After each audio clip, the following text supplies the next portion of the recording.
We've seen them fight, time and time again, often with the Joker pushing Bats to his mental limits. But Batman and the Joker, together? You heard that right. We're currently on a newer comic run of this dynamic, or should I say, deadly duo. Allow me to set the scene. Batman's on patrol on a normal night in Gotham when the usual is reported to police: screaming, gunshots, and of course the unaliving of an innocent civilian. Except, this was different. The victim was a Gotham police officer who had been physically pulled apart and had appeared to have shot his attacker in the head because skull fragments were found in the wall, but the attacker was nowhere to be found. A person who fit the exact description of the Joker was seen leaving the scene, but how could he have survived a shot to the head? Batman exits the tall building's window while doing some playful pranking to the policeman talking trash below. He's on patrol in the Batmobile and spots the assailant carrying the head of the victim. Before we get into what happens next, if you're enjoying this video, let me know in the comments and lightly tap those like and subscribe buttons. It would help me and the algorithm tremendously. Thank you in advance. Back to the video. Batman instantly springs into action, only to be overpowered. He gets thrown into a wall and then launches super powerful tasers at the assailant, who looks a lot like the Joker by the way, and seemingly subdues him for a moment. Then the police arrive before he can finish the job.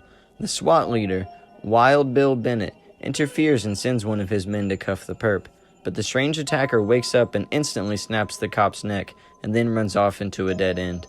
The cops shoot him, but this does nothing and he escapes through the wall of some old buildings, breaking the unregulated pipes, which causes a huge explosion that the SWAT team blames primarily on Batman.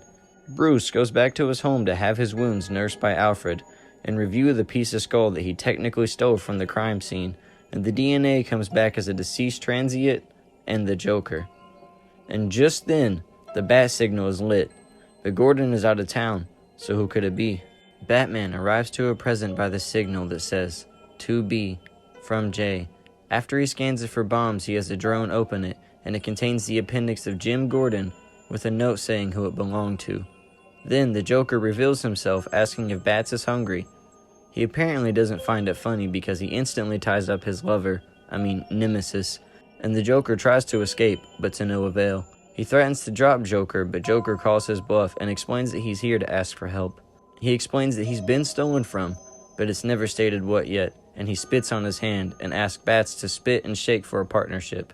Bats then spits in Joker's face instead of his hand, and then shakes the Joker's hand with a firm grip, agreeing to team up with his greatest rival to take on this upcoming threat. That's all we got for issue 1, but aside from the usual semi-sus relationship between Bats and Mr. J, this seems like it's going to be a dark but wacky time, and I'm excited for more.